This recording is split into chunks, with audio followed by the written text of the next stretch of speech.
Lieutenant Williams, a police officer attached to the Juvenile Division. I'm on my way to Monroe Junior High School to talk to a group of young people. That looks innocent enough, doesn't it? Lots of young people hitchhike. Seems like a good way to get from one place to another. But sometimes there are dangers involved that never meet the eye. Let's take the case of Jimmy Barnes. Jimmy played baseball all afternoon, and he didn't feel like walking home, so he decided to thumb a ride.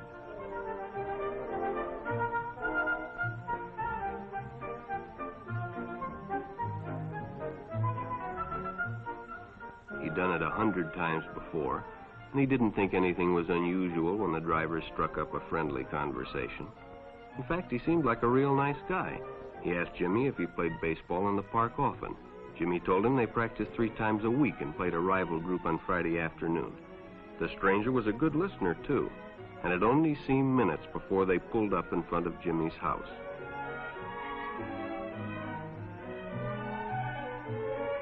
When Jimmy got out, the stranger gave him a friendly pat. Then he told him he'd see him again, as he always drove by the park on his way home.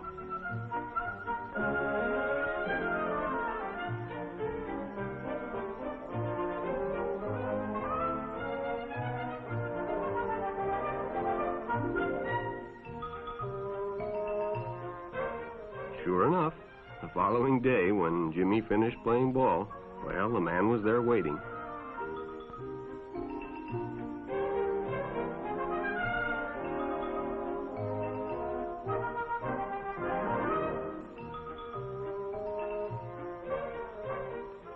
They stopped at a drive-in, and the stranger treated him to a Coke.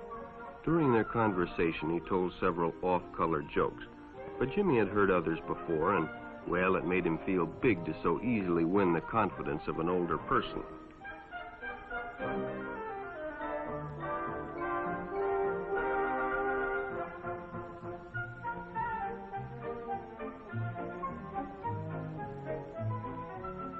The following Saturday, they went fishing together. By now, they were using first names. Ralph said it was more friendly.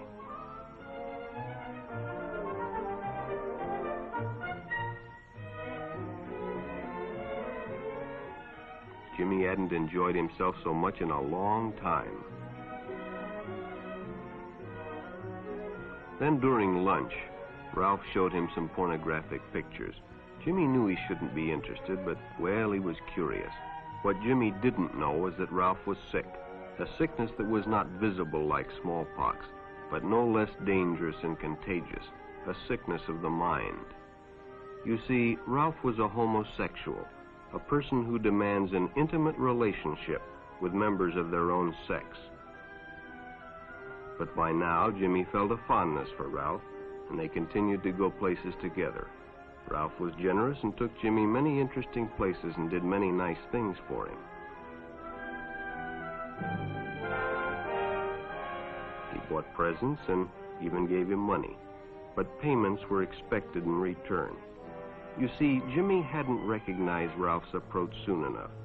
When Ralph first asked Jimmy to go fishing alone, he should have discussed it with his parents or teacher. Finally, Jimmy told his parents, and they reported it to the juvenile authorities. Ralph was arrested, and Jimmy was released on probation in the custody of his parents. But all homosexuals are not passive. Some resort to violence, as in the case of Mike Merrick.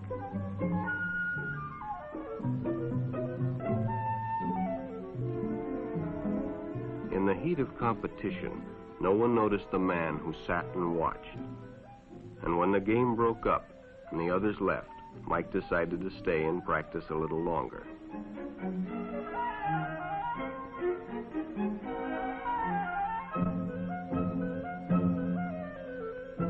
The stranger joined him. He was friendly and, well, it was better than playing alone.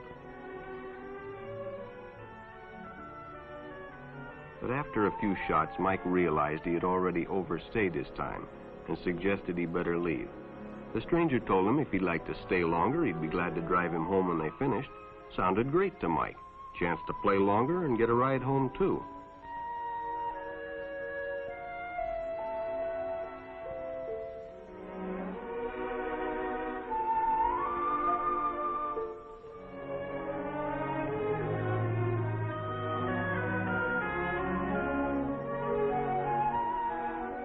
they finished, the stranger told him he'd make a fine player someday if he got lots of practice. The companionship, the praise, the friendly attitude dispelled any misgivings Mike might have had about going with a stranger. He probably never realized until too late that he was riding in the shadow of death. But sometime that evening, Mike Merrick traded his life for a newspaper headline.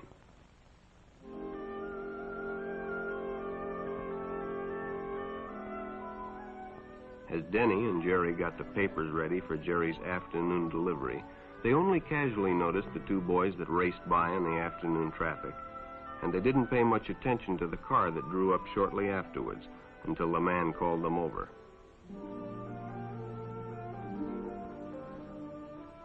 Had two boys been by on bicycles? The boys nodded they had. Could they recognize them if they saw them again? Well, Denny guessed he could. Then hop in, the man said. Those are stolen bikes. Without giving it another thought, Denny got in and the car sped away. Jerry watched. He'd been told many times, if a friend got in a car with a stranger, to write down the license number. It didn't seem to apply, but, well, fortunately, he marked it down.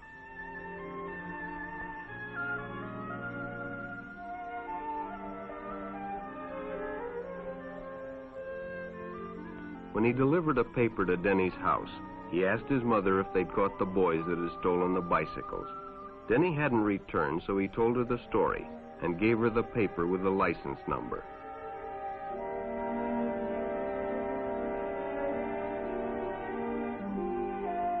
Being a careful parent, she decided to call the police. Jerry supplied the necessary information, and the stranger's car was quickly spotted. It was a good example of how important it is to always get the license number and description of any stranger who takes a young person off alone, no matter what they tell you.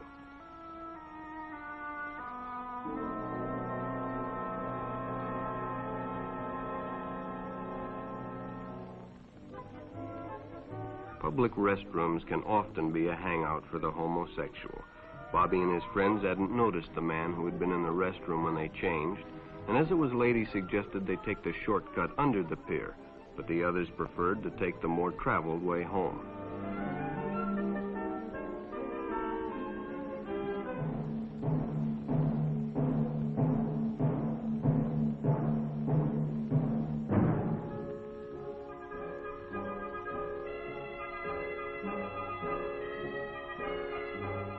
When Bobby recognized the stranger as the man in the restroom, the shortcut under the pier didn't seem like a good idea at all.